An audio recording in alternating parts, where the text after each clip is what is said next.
while we're waiting, I think we have Dr. Norma here. Hi. Hi, nice to meet you. Good afternoon, good evening, good morning, everyone. Hello. Good morning. Hello. Hello. Great. I'm going to hand over to, okay, I'll get us started, and then I'll hand over to Anna to provide a quick introduction, please, to Professor Youba Sokona, whom we have the pleasure of having here today. And I just want to say, Youba, thank you once again for the great opportunity, and a warm welcome, everyone, to the POP Climate Leadership Conversations, a tribute to our chief mentor. This project aims to strengthen youth leadership and explore tactics that empower the youth to take action and tackle the most pressing environmental issues faced globally. We are conducting a series of conversations on leadership strategies, recommendations, reflections, and examples, each focused on global leadership and a different pressing environmental issue. This initiative is designed and implemented as a tribute to our chief mentor, late Dr. R.K. Pachauri. Today, we have the great pleasure of speaking with Professor Youba Sokona, Vice Chair of the Intergovernmental Panel on Climate Change, or the IPCC. We're also delighted to have several young people from different corners of the world join us here today. So I just want to warmly welcome everybody and thank you once again for this great opportunity to spend time together. And with that, I'd love to hand over to Anna, if we could request Anna to get us started. Thank you. Perfect. Thank you so much, Dr. Ash, and thank you so much, Professor Youba, for being here with us today. I'm very excited about this conversation, and I'm sure all of our youth leaders who are here with us today are as excited as I am. I will now go ahead and introduce our guest speaker, Professor Sokona, with over 40 years' experience of addressing energy, environment, and sustainable development in Africa, has been at the heart of numerous national and continental initiatives. He is currently Vice Chair of the Intergovernmental Panel on Climate Change, or IPCC, after serving as co-chair of the IPCC Working Group 3, following a lead author since 1990. He has proven track record of organizational leadership and management, for example, as inaugural coordinator of the African Climate Policy Center and as executive secretary of the Sahara and the Sahel Observatory. He is affiliated with numerous boards and organizations, including as honorary professor at the University College London, member of the World Academy of Art and Science, and the African Academy of Science, Science Advisory Committee of the International Institute for Applied System Analysis. In short, Professor Sokona is a global figure with deep technical knowledge, extensive policy experience, and an unreserved personal commitment to African-led development. Thank you so much for being here with us today. As I mentioned, we are very excited about this. So I will hand over to Dr. Ash, who will be helping us with our first question of the session. Absolutely. Thank you so much. Professor Youba, we're so excited to learn from you, especially with the breadth of experience you have, a little more about the processes of the Intergovernmental Panel on Climate Change and what leadership within that context means, please.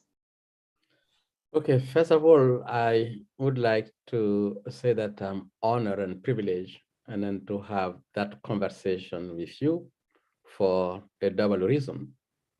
First, because it's dedicated to my friend and brother, Pachi, because Pachi and I, we worked together since '81. And then we have been close connected, working together, and then we work together in IPCC process. And then also because of the youth, because this is also, I'm flying from Vienna to Tanzania tomorrow because I want to initiate and create an African scientific platform by the young generation to hand over and tackling 3 interrelated issues in Africa. That is development, energy, and climate, but through a narrative, the African narrative, because it does not exist, and want to articulate an African narrative on the 3 interrelated. So it's a pleasure for me. And then to come to your question,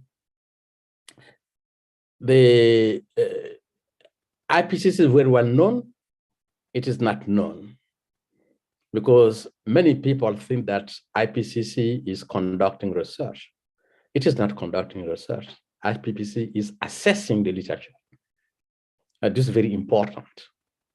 Is assessing the literature, and then on a comprehensive, this all aspects, objective, open and transparent basis to the scientific, the technical and socioeconomic information relevant for a better understanding of the climate change, and also, and then to identify also some options, and that is possible for adaptation and mitigation. And this is very important. And it's important also to understand that IPCC, all IPCC report should be neutral with respect to policy. And then we said that we are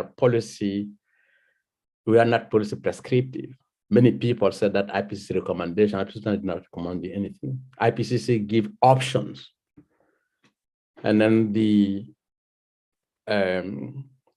first we say in a simplistic manner, client of IPCC is a government because it's made by the government. This is a panel of intergovernmental panel. That means all the government, 196 government, they made their decision-making process of IPCC. Having said that, where the strength of IPCC is coming, IPCC bring together scientists across the world on a voluntary basis. No one is paid by IPCC. I spent at least almost 30 years in working with IPCC. I'm not paid any penny, any cents. I do it on the top of the job I'm doing on a voluntary basis. This is very important, but that means a real commitment. This a first aspect. The second aspect of that, all the production of IPCC has been instrumental to policy decisions at the global level. And then the first assessment of IPCC was instrumental to have the Convention of the Climate Change. That was in the 90s. Without the IPCC report, maybe we will have a convention, but hardly we will have it. That was a strong cases to have the convention. And then the second assessment of IPCC was instrumental to have the Kyoto Protocol. I'm sure you heard about protocol, the Kyoto Protocol, but actually no one is talking about the Kyoto Protocol. But without the IPCC second assessment report, we will not have the Kyoto Protocol, because that was a binding commitment related to the climate action. And then the third assessment report opened the perspective of the climate policy, and then to bring in the whole notion and issues of adaptation. Because the first assessment was only on economics and different and mitigation, but adaptation was not. And then the whole issue of development, sustainable development. And Pachauri has been instrumental in bringing the concept, the notion of sustainable development on equity and different aspects. And then all those emerge from the third assessment report. And then the fourth assessment report lead to the decision, the policy decision on the 2-degree threshold, because many people are talking about the 2 degrees. It is not a scientific threshold, it's a political threshold, but that emerged from the fourth assessment report. And also that was the basis also to look after the post-Kyoto issue at the political level. And without the fifth assessment report, hardly we will have the Paris Agreement. And then the fifth assessment report was critical, was the basis, was for the Paris Agreement that give the scientific background of the Paris Agreement. And the sixth assessment report, the one we are completing actually, will be critical for the global stocktake. And it's very important to have that in mind on the leadership of IPCC on that, on the science.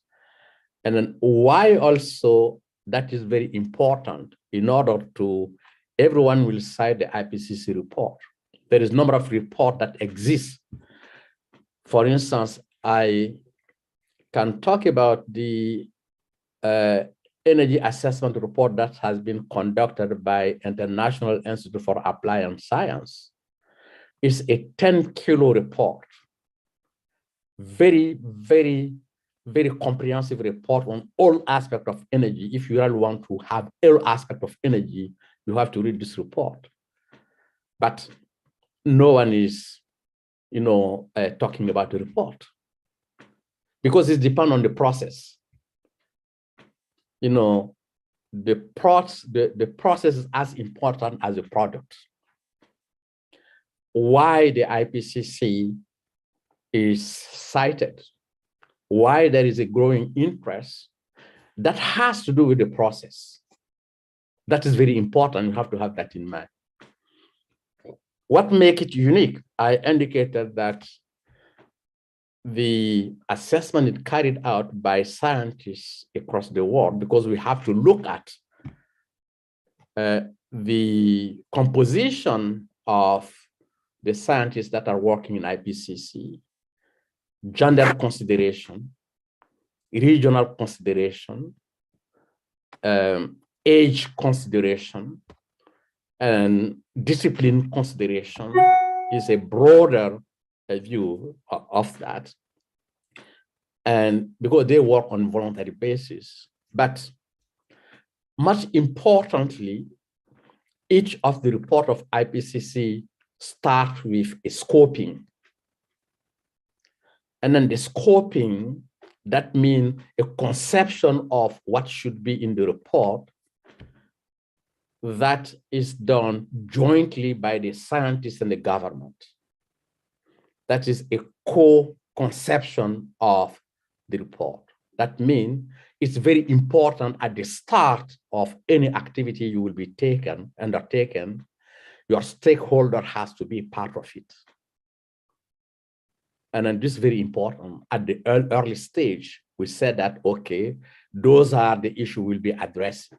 Those are the outline of the report, the different elements the report should contain, but the scientists who will carry out the task will not change the outline that has been co-designed with the government, and the government will not enter. That is the conception. And when the report is carried out, we write a synthesis for policy, a summary for policymakers. That is, we condense 3,000 or 2,000 document or 4,000 document in 30 pages or 20 pages for policymakers. And this is approved line by line. Almost 20 days ago, I was in UK because we were there approving the summary for policymakers of the contribution of the working group 3 of IPCC on mitigation. And we, toward the end, we sleep only 2 or 3 hours. All those were discussing because we do it by consensus. it happened to me, and then to say on one sentence, 5 hours between two countries, because we have to bring their views together. And that has been, any agreement should be supported by science, because we have to go back to underlying report. So that means the report is co-written by the government and the scientists. And why that process also is very important, because we have our jargon, and it means something for us. But for a policymaker, it does not mean anything. Yeah. And then this is why they said that, okay, you said that, what that means, but clearly, we do not understand. And that is very important, so that there is an ownership of the member countries of IPCC of the report. This is unique, this is very important. And then in order to be able to do that, you need to have many qualities beyond the scientific, rigorous and all other. There is necessary to have some humility.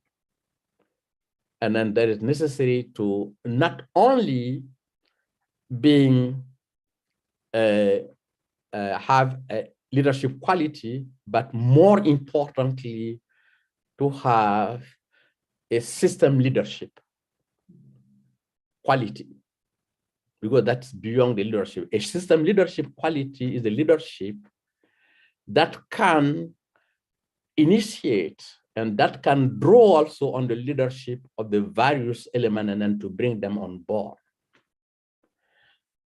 And beyond those different elements that inform the policy, because IPCC is an interface of science and policy, how you make science importing policy, and how you make policy, how you make science informing policy, and how policy is interrogating the science.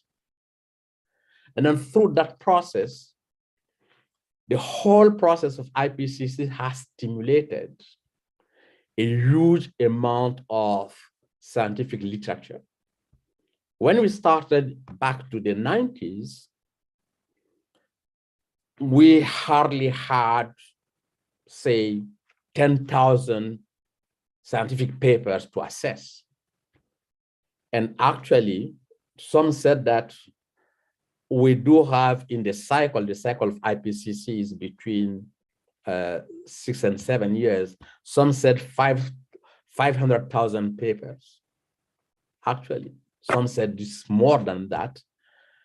To just give you an example, when we have asked to produce a report on 1.5, we said, oh, my God, this is not possible. In a couple of years, it's not possible. And there is no literature on that. And then we assessed 6,000 literature in 2 years' term. So let me stop for here. I can go forever, but I know that you have many other questions, many other issues. And then the most important one is that some quality on leadership, and then the interface between science and policy, and then to make sure that at different level of any action will be undertaking, your stakeholders are at the beginning and the end. You do not just do your thing and then you bring them at the end. You said that this is what is important. My goodness. Enough? Or is it a bit confusing? Well, it's definitely extremely rigorous and very unique, because I think that we've had a range of conversations about leadership, but I think this is about the most unique that I've heard of, because of just the nature that you described of the IPCC process and the ownership, that the co-ownership of the outcomes of this from the policy standpoint, and the involvement of policy leaders and the consensus. Like you rightly said, the humility that has to come with it. But I'm amazed, because the scientists would need to alter a lot of the language in order for it to be understood by and also accepted and co-owned by policy makers. So it's indeed a very laborious process, and this has been quite an insight to it. So I just want to thank you for sharing this with us, and I do want to also continue the conversation because I think this is just a lot for us to learn and appreciate. And thank you very much for sharing firsthand experience. Also very interested in taking forward the conversation about the leadership that you're propelling at the African continent level. So thank you so much. And I do look forward to continuing our discussions, and I'll ask Anna to help us progress here. Thank you. Thank you. Thank you so much, Dr. Ash, and thank you so much, Professor Youba, for that amazing answer. I think, as Ash mentions, it's been the most unique and the most, I think, interesting that we've heard so far. So thank you very much. And now I would like to hand it over to Komal, who will be helping us with the next question. Thank you, Anna. Good evening, sir.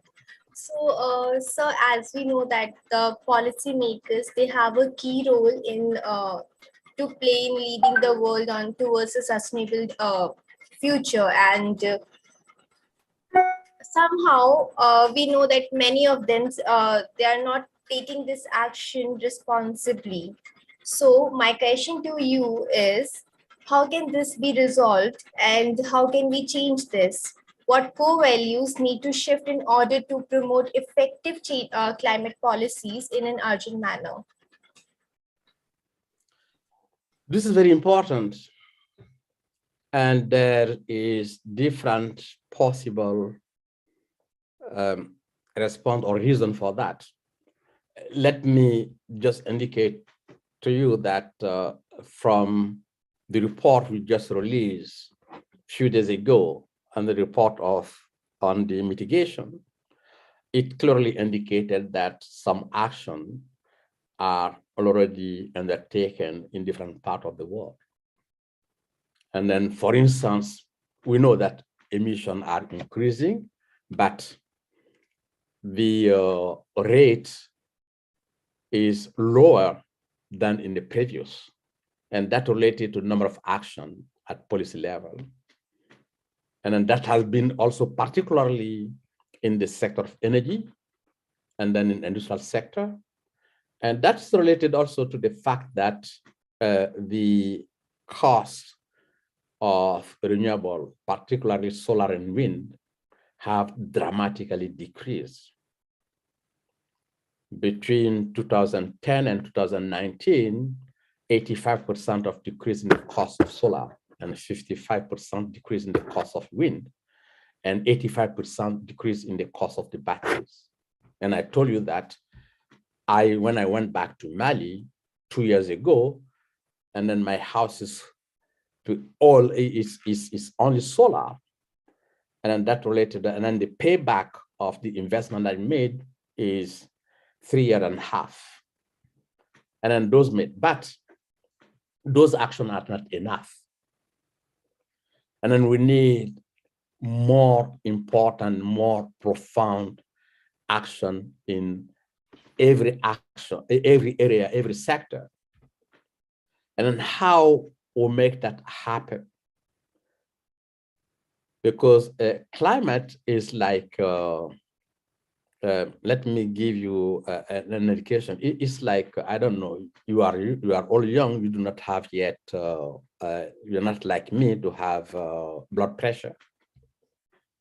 The first time I experienced blood pressure, I went to the doctor and I asked him that he said that you have a blood pressure. He gave me some prescription, some pills.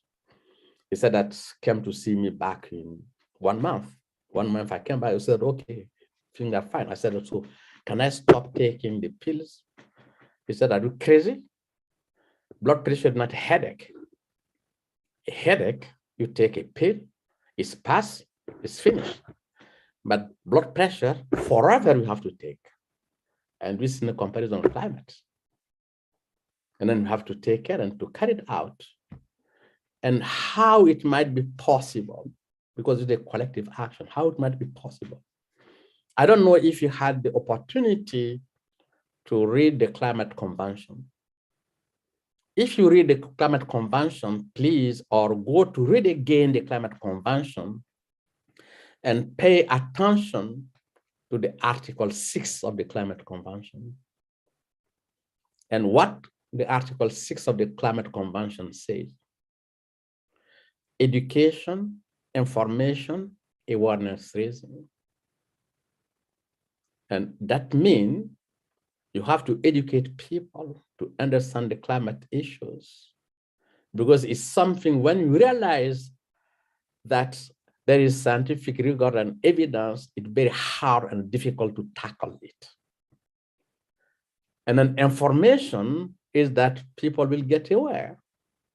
And awareness raising, and then they have to be conscious that it is not because extreme events happen, such as actually the heat wave in India, that climate is a problem. And then they have to have in a continuous basis. Unless you have education, information, awareness raising in a permanent basis, we will not get rid of it. And then also to change our behavior. That's very important, because it doesn't matter any action we are making, we are taking, is very important to solving the problem. Unless we have that, because where our policymakers take their power, they take it for people. Because they will say, we receive, and then we win the vote of the people. And then is the people very important? And then from that, the type of action on the climate is a long term. And then the policymakers are thinking in the short term. Because for them, what is important is between two elections. Because if you get elected, they will forget anything they have said, and until the end of the next election, and then they will go back to you. And then none of those fundamental issues will emerge from the people. And it's the people also who can make a pressure on the policymakers to say that this is very important issue. Just take also one example. It's on the cigarettes.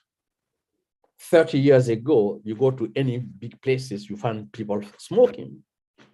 And actually, it's a bit bizarre and strange to see someone smoking.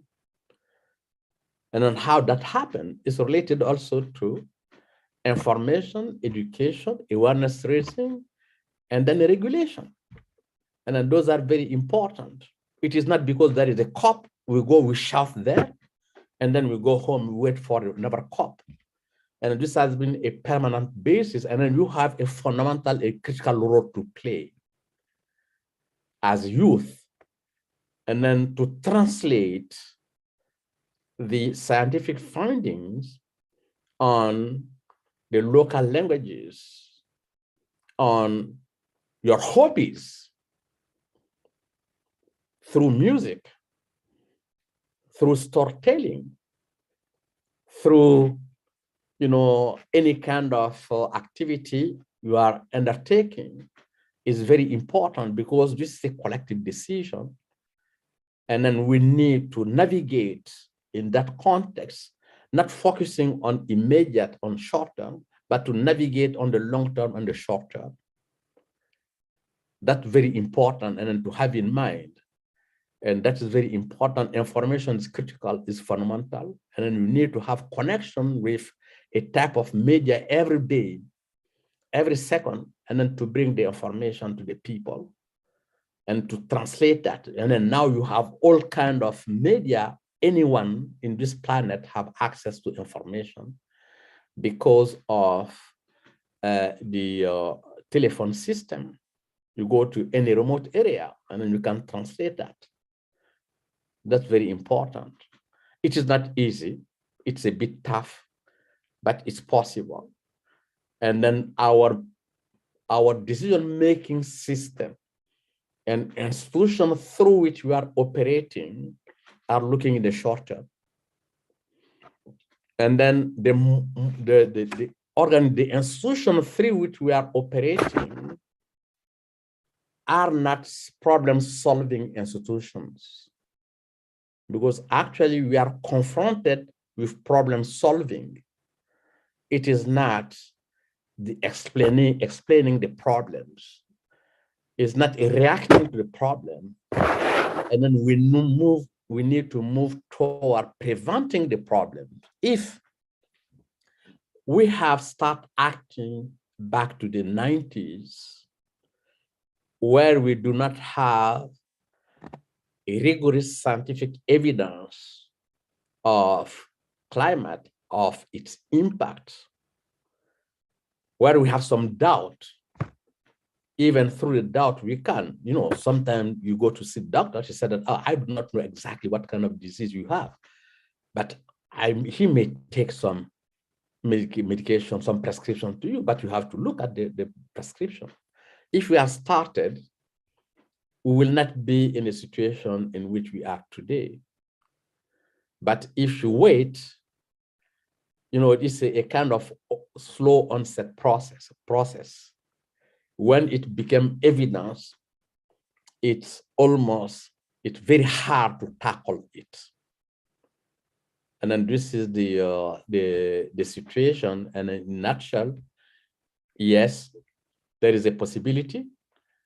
And then the possibility will be to have the public opinion, and then to make sure that public opinion will make a pressure on the government, on the policymakers, because they are afraid of the public opinion. And then for the public to make their opinion, it's very important for them to get right information, irregular information, and then to get educated.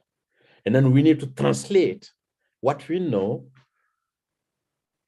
through the kindergarten, and then in the curriculum of the kindergarten, in the elementary school to the universities at various levels. It's possible to translate those information using images, and then making their daily connection with climate and how to resolve the issue.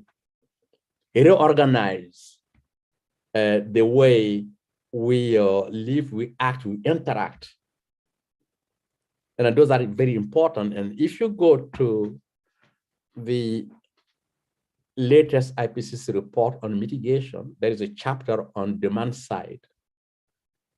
And then you will find a lot of information on various aspects, and that can help you. But through Article 6, information, education, awareness raising, and then you can create a movement by the people, and then to make pressure on a policymaker in order to take seriously, decisively, the action that is required.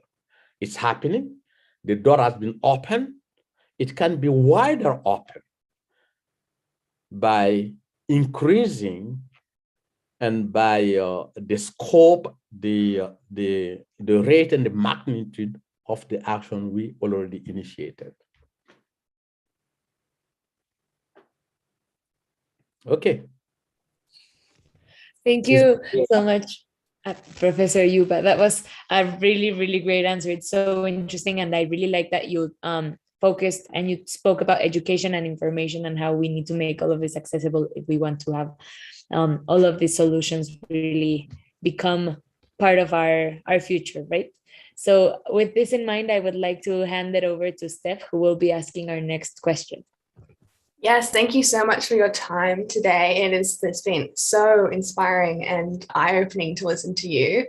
My question for you is, how can international cooperation promote effective climate policies in different countries, especially considering that many agreements are non-binding and this leaves grey areas that hinder some countries' climate policies?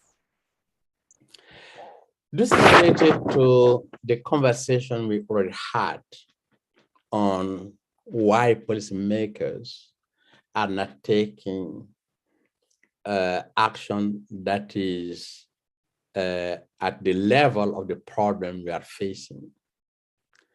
One have to understand that we have only one planet, and then you can put, you can put guards, militaries in the border of the country, but at the global level, you cannot. In the atmosphere, you cannot. It's a common good issue, because it doesn't matter where you make your emission.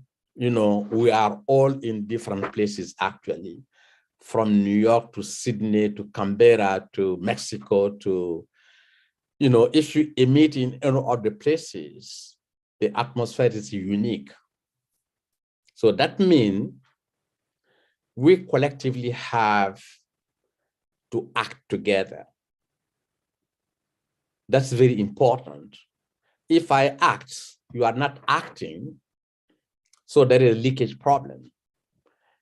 It's important for all of us to be convinced that this is a collective issue, and then all of us will be affected. It's only a matter of time.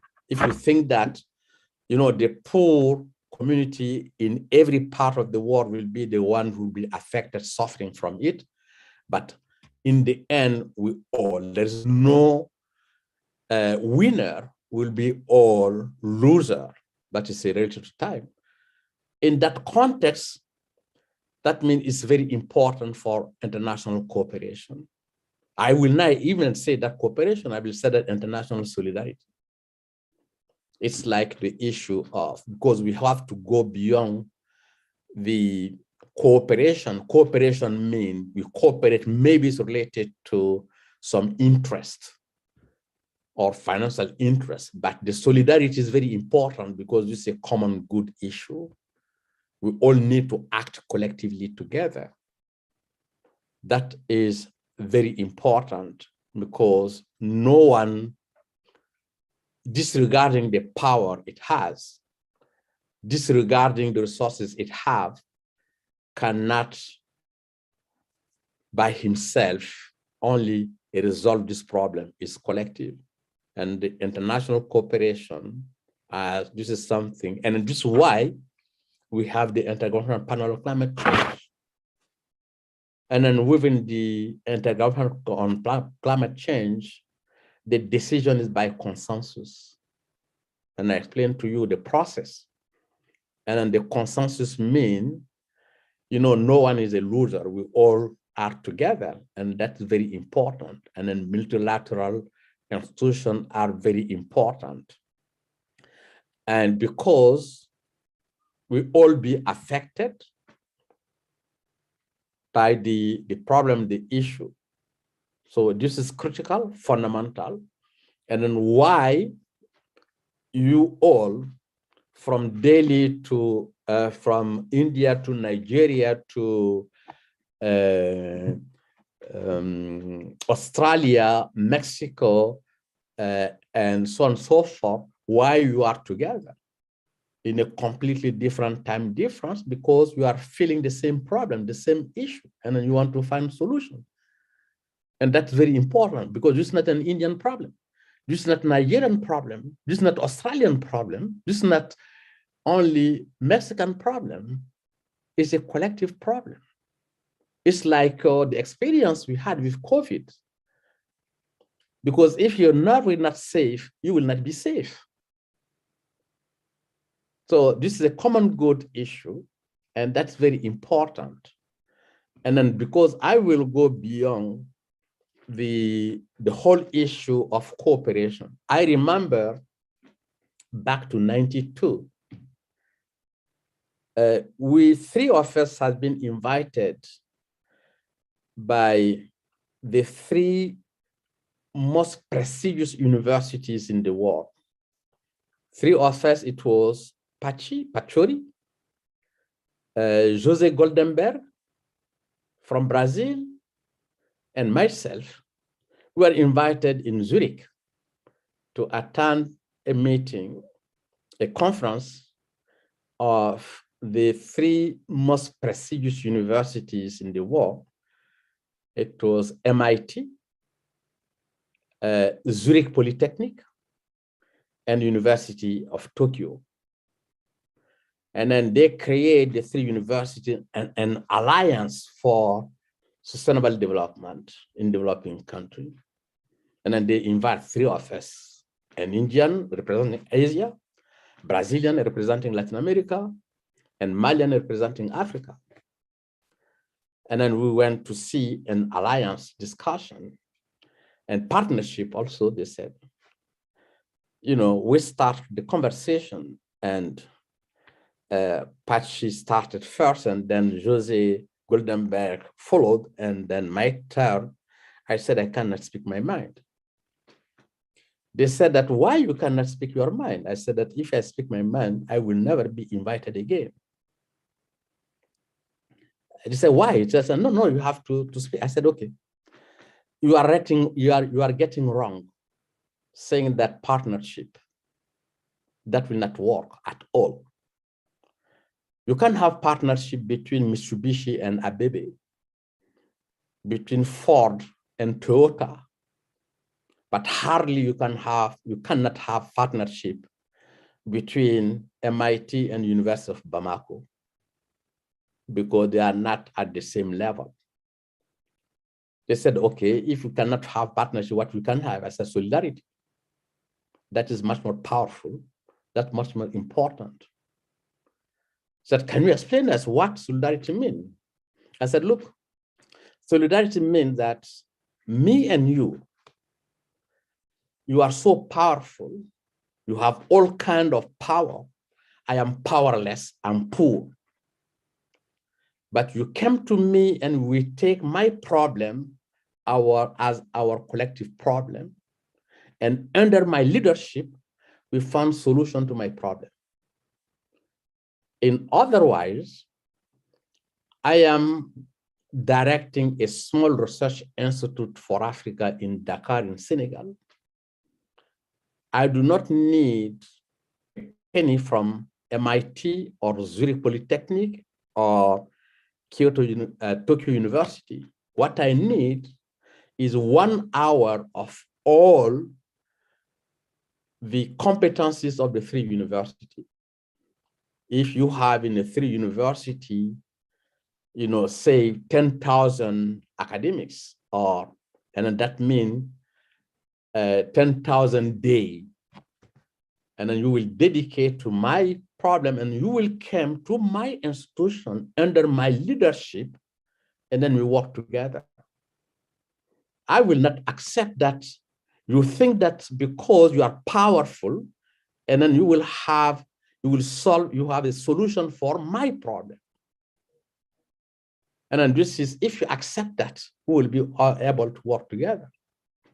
So to come back to your point, is that very important what we call a cooperation, and then international cooperation all will depend how we translate, how we define that cooperation.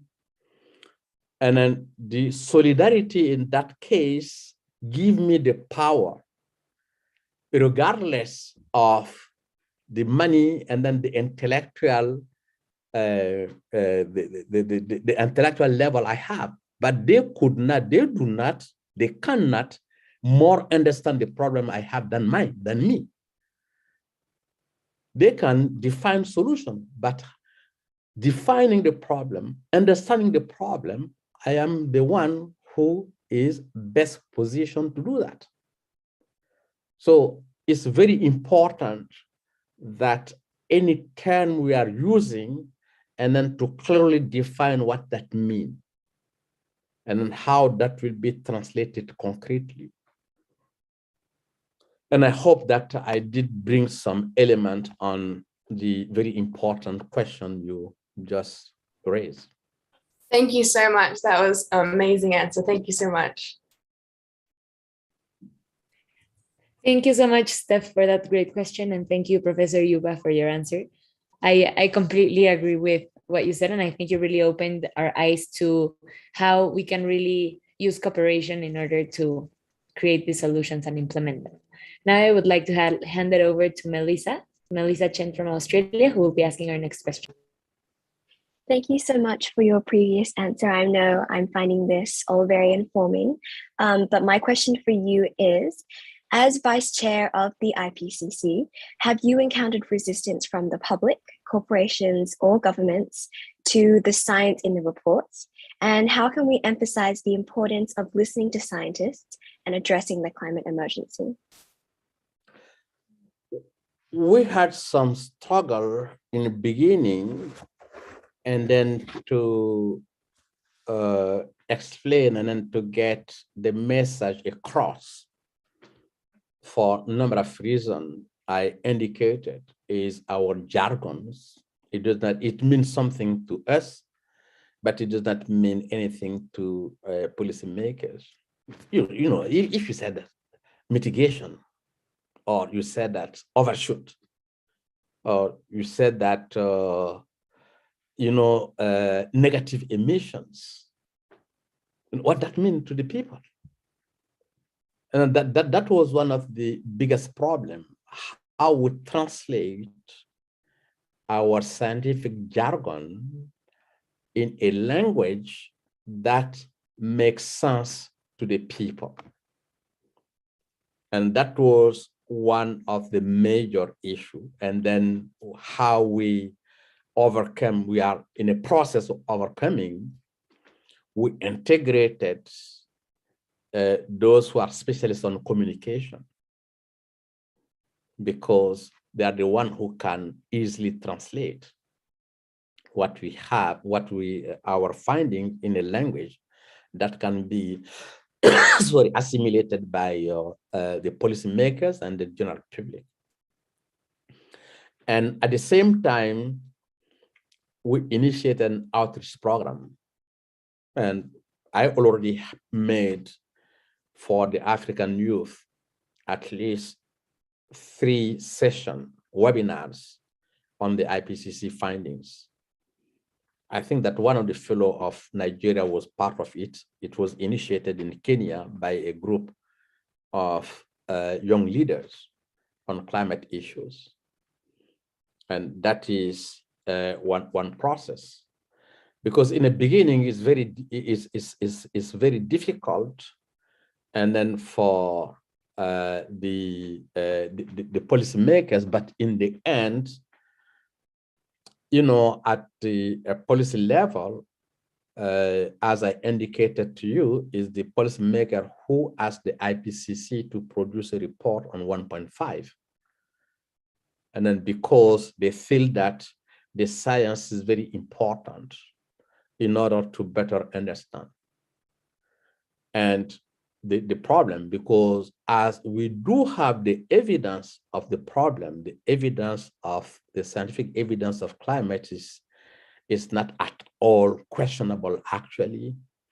And then where the emphasis need to be put actually is how to deal about it. And then we need also to bring some scientific evidence and to have more interaction.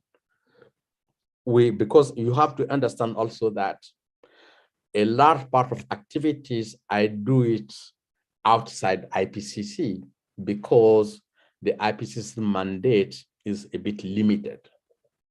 You do not have that more flexibility. You cannot have your own opinion.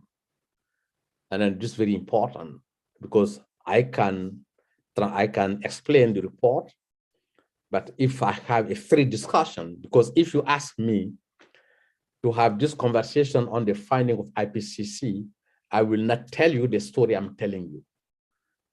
Because with different anecdotes and other things, I will stick to the report. And then those are some of the issues, but we use that in order to be able and then to attract more audience on it. We are not doing enough. It's very important. But what we did also is to have a kind of derivative product. And one of the derivative products, maybe this is an exercise for you. collectively if you want to take the challenge I am posing on you. If you are ready, I will go ahead. That means you do have for the entire cycle of IPCC, that is the whole issue of IPCC, the production of this cycle has been the highest production of IPCC in the whole issue of IPCC, because we had 3 special reports. 1 special report on 1.5, 1 special report on land, 1 special report on ocean. And we have the 3 working group report, and then we have the inventories also report. The challenge will be for you, if you want to take it seriously, is to screen all the different reports of IPCC, taking the land, the ocean, the 1.5, the working group 1 on the science basis of climate, the working group 2 on impact adaptation vulnerability, the working group 3 on mitigation, to say what that means for the youth. And then you screen the report, and then you try to distill in the report what element exists for the youth and what that means for the youth. Because you need, we fell, and then to solve the problem for you, and then you have more problem than we have. In 92, we thought that we will solve all the problem of this planet with the Rio conference, and then we fell. And then we will leave to you a more important and complex problems. So maybe if you have that to look at the student, the IPCC different report, what that means for the youth, and then what perspective, and then so that will be a tremendous undertaking.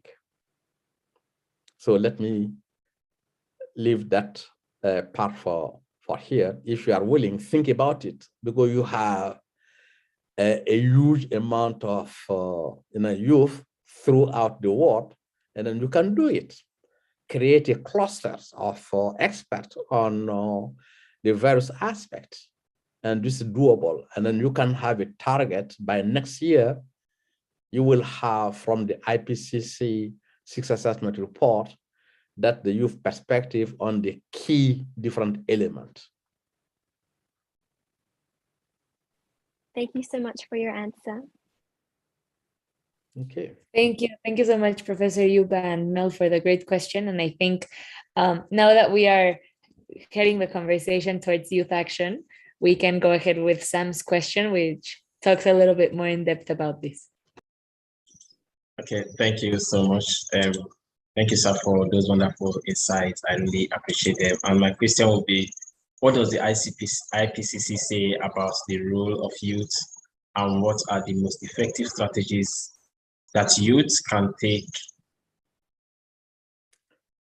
Okay, you see the problem that I indicated to you. IPCC is assessing the literature. If something is not published in the literature, we will not assess. And this is very important. And then we are not dedicating a specific, option for any particular category of the population.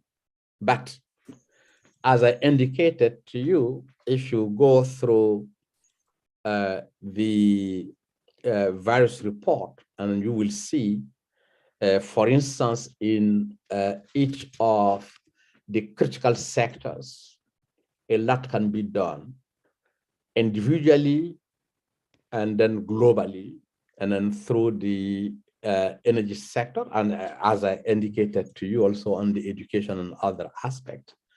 And if the different actions are possible in each of the sector, and then are important also of the change of the behavior, because we all thought that it will be very difficult to change our behavior. That will take time. But COVID demonstrated us we can change our behavior overnight. And I think all of you, all of us, during the COVID period, we have not touched of more than 1/3 of our clothes, you know, and then we are becoming sober in our consumption. You know, before the COVID, we thought that we can do everything, we can consume everything, we can go everywhere, and then we reduce our way of living. And this is very important. And then those are some elements, and then those are some signals. And then to inform your parents, your communities of any action they will be undertaken if it will harmful the climate, and then to stop doing it. And then to have a much more climate-friendly attitude. You know, if you can walk to go to somewhere, don't take a bus, don't take a car, don't take a motorbike. And at the same time, it will be healthy for you. And then turn light, and then many, you know, action, you feel it, this is very small, but it's very important, will have very important impact. And then explain to, you know, your neighbors, explain to your decision makers at the community level, at the municipality level, at the national level, some of the attitude they should have.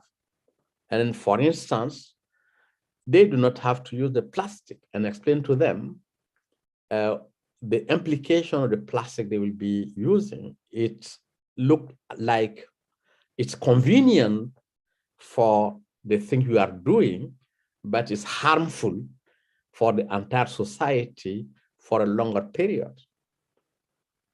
And I think that I see the youth as eye-openers of the general public, because we are curious as a youth.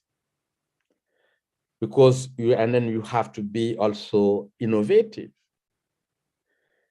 And this is very important.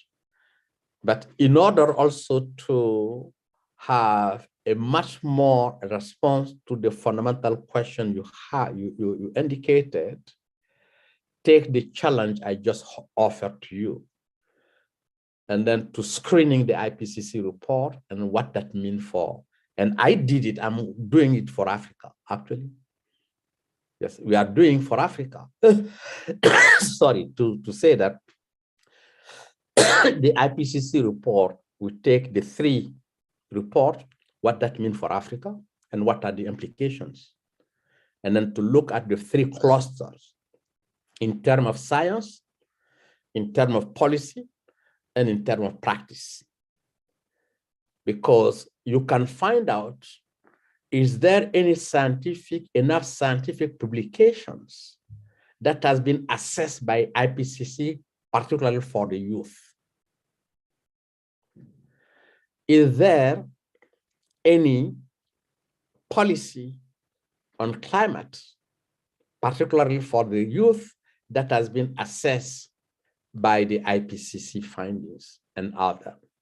If it's limited, and if none, that means you can indicate a specific publication.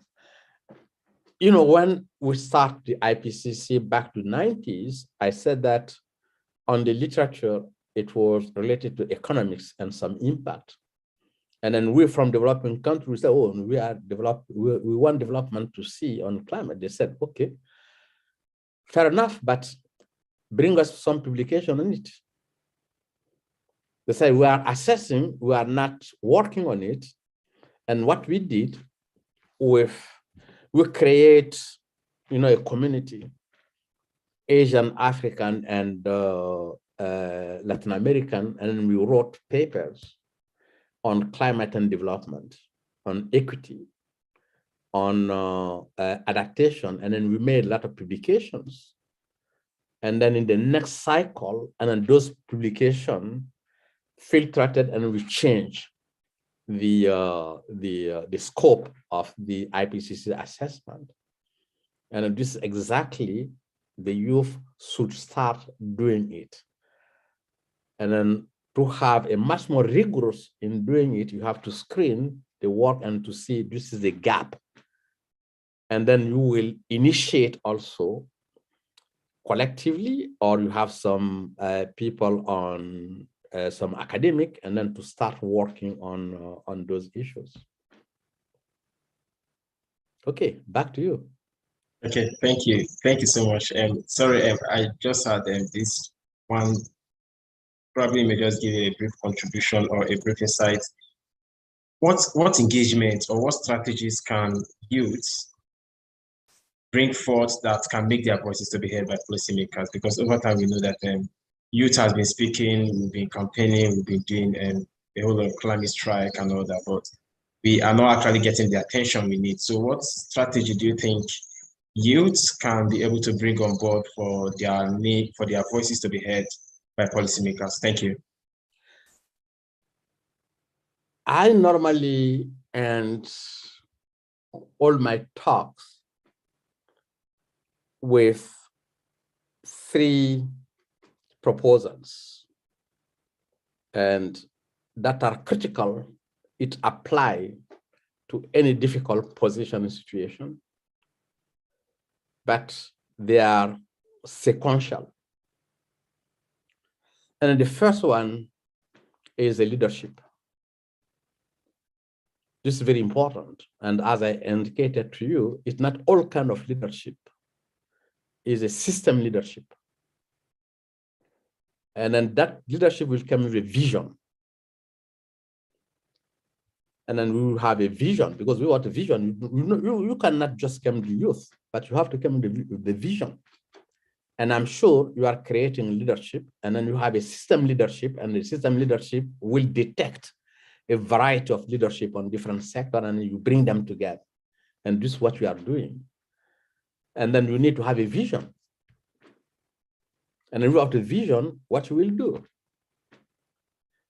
And then through the vision, when you have a vision, and you need institutional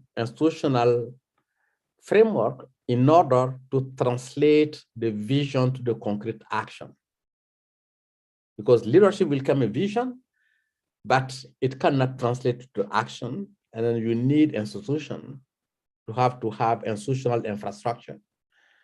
But it's not all kind of institution, it's innovative institutions. Because the classical institution cannot solve the problem we are facing. You have to be imaginative what kind of institution you need to put in place. Because all of you are educated, but you are only a tiny fraction of the youth. And then those who are not educated also has to be part of the process. I mean, the classical education system have to be part of the process, as I indicated. So you have to be so innovative how to bring them on board, because without institution, you cannot translate the vision into concrete action. If you have that setting, institutional setting, you need resources. And the resources is not only financial resources, it's human resources. Human are very important. And then those who will do the work, as we have in IPCC, because we are working on a voluntary basis. And this is very important. And then leadership with a vision, institution, resources, all kinds of resources. That's very important. And then the tougher one is the fourth one. And then how you bring together the immediate need and the long-term needs. Most of the time, our tendency is to focus on the short term, and particularly if you are a poor community. And then if you are in the wealthy country, they will look at the long term. The short term is already done. go to a poor community area in any of your country, the people in the poor community, they will try to find out how they can survive today. They will not think of tomorrow. And then if you are privileged like all of us, our today is not an issue. And then we will think in the long term. And then the ability to bring together those two tensions, the short term, the long term, is tough unless we bring those different elements. Because as I indicated to you, the policymakers are only interested in elections, in between two elections. And then while the issue we are dealing with, it requires enduring effort. It requires long-term and enduring and wider effort. And then how it might be possible, and then to navigate between the two, and then to make sure that you will deal with some of the issue they are the short term, at the same time you invest in the long term. So those are, if I have to make any suggestion, that will be my proposal. Thank you so much. I really enjoyed those suggestions, and I'm really wow. Thank you, Anna. Please, go on.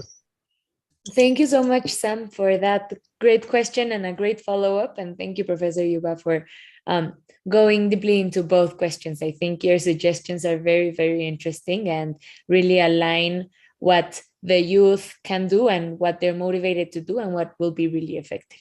Now I would like to hand it over to Dr. Ash, who will be helping us with the concluding thoughts.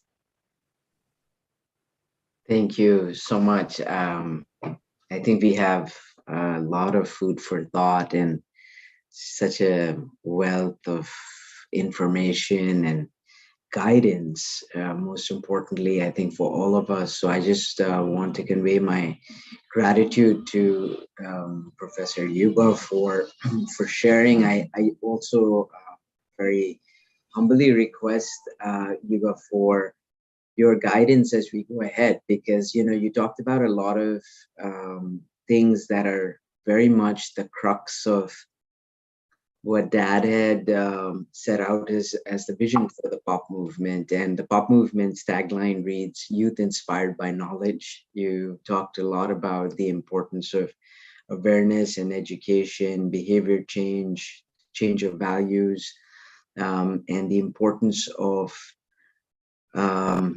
inclusion of everyone and coming together in solidarity, because yes, there's diversity and we must be respectful and acknowledging of that.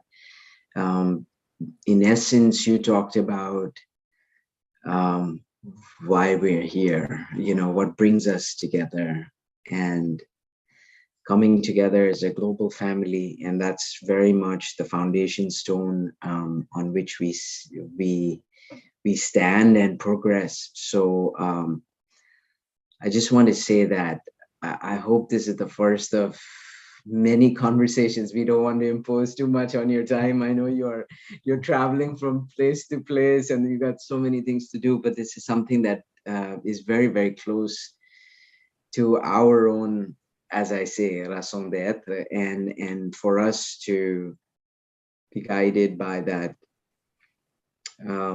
wisdom would be absolutely invaluable. And I just want to say thank you so much for all you've shared with us here today, because it's already a process that has started just with this one conversation, which we need to play over several times. And I'm going to encourage everybody here. I just want to thank everyone for being here and for all the thoughts, the questions, the mindfulness in what we do, to consider this very important point that you've shared with us, Youba, which is to look through those reports, the special reports, the working group, the reports of the working groups, and see what the what it is that we take away in terms of implications for young people and what it means. And of course, we realize this issue has serious implications for young people, for all people. But how would we be guided by this? And I think it's a brilliant suggestion. We would like very much to undertake something like this and to seek your thoughts as we go as well. I just also want to take this opportunity to thank everyone who's up at all kinds of hours to be here to discuss these important issues.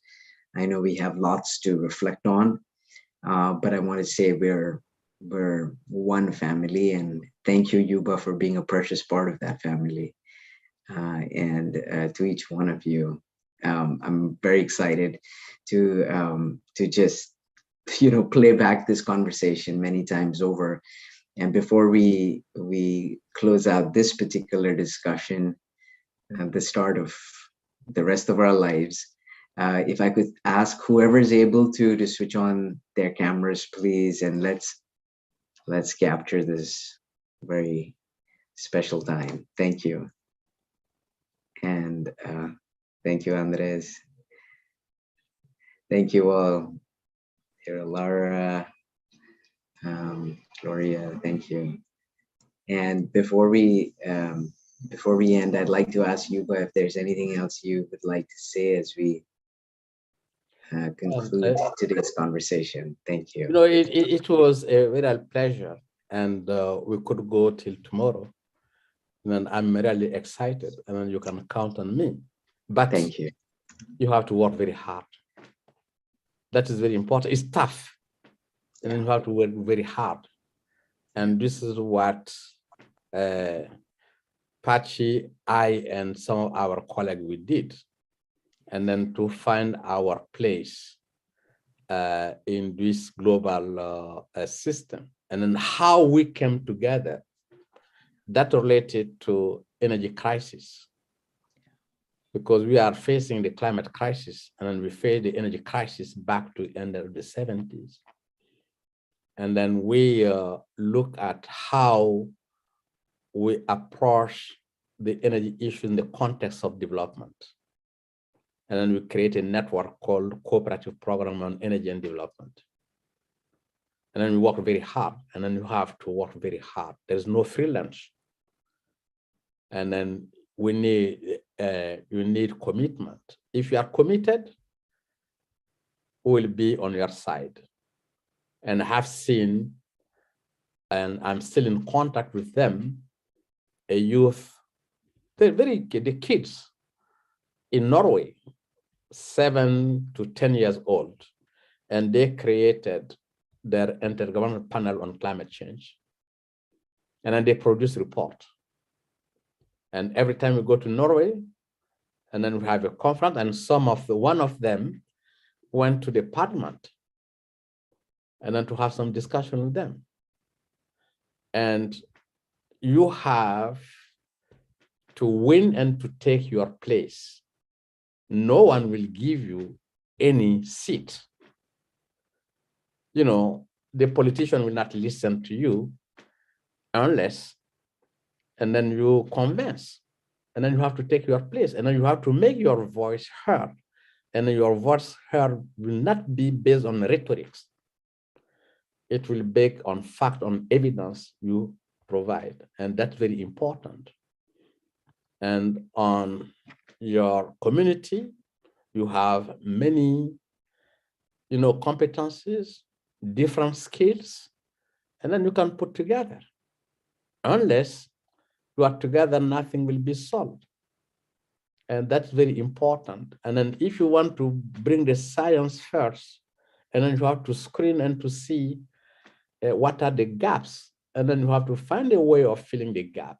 And actually, we are all working in a virtual mode, so it's not costly.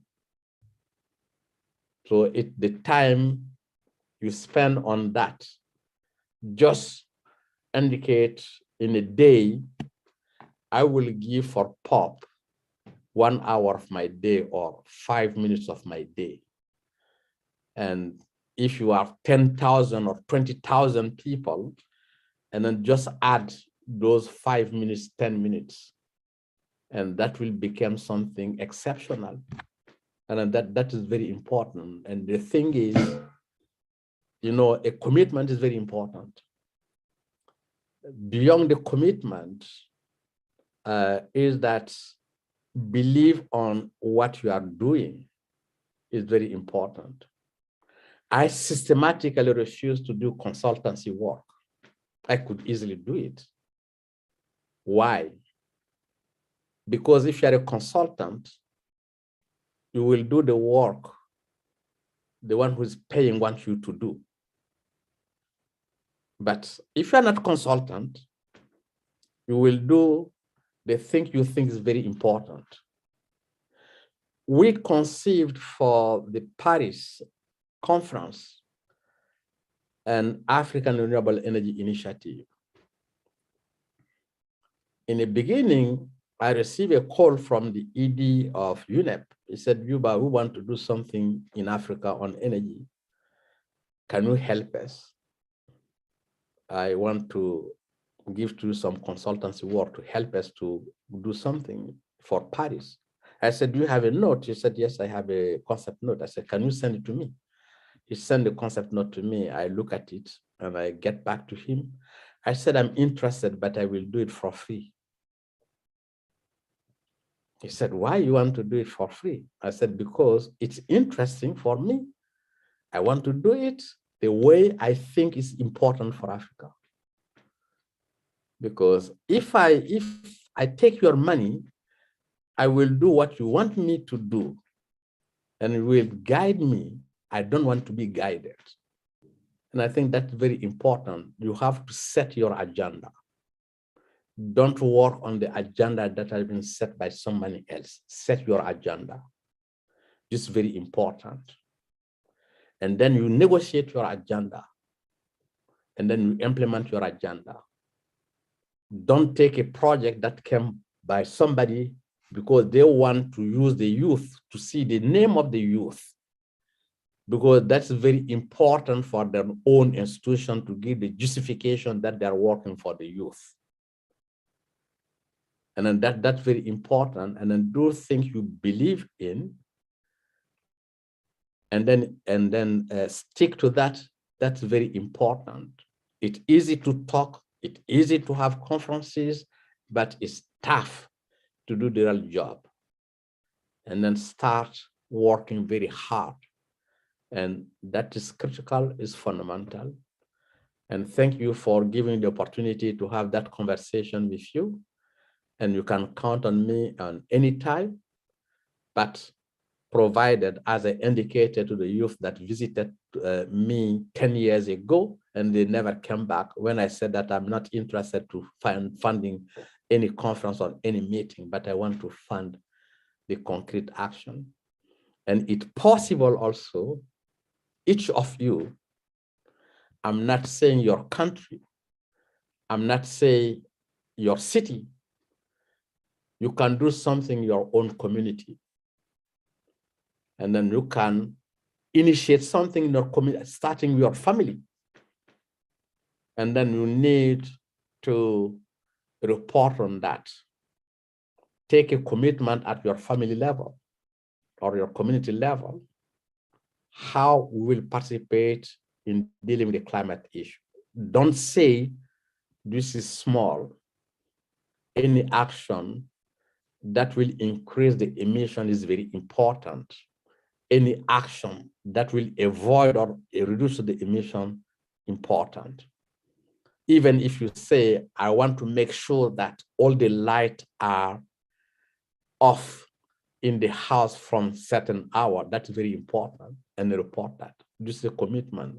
And that could be how someone will join the POP, is to be committed to take action and to monitor that action. And then this is very important. And that will not cost you any money. That will not cost you any pressure. And then that will cultivate how to be committed to do something, and that has a collective benefit. So thank you for giving me the opportunity and then to have that conversation. And I'm really excited and then to take part to the similar conversation with you and then to see what progress you have made. Thank you. Thank Okay. you. The thank you and gratitude is from us to you. And the commitment is 100% and beyond. So thank you very much. Really, we're looking forward to all that lies ahead together. Thank you. Okay. Thank you very much. Thank you. Excellent. Tomorrow I will have a talk at midday in Paris with yes, the School of Engineers. Beautiful. On more or less Wow. the similar issue before flying the evening to Tanzania. Wow. Okay. Wow, that's fantastic. Thank you. You're an inspiration, really. We're very grateful and look forward to all the follow-up together.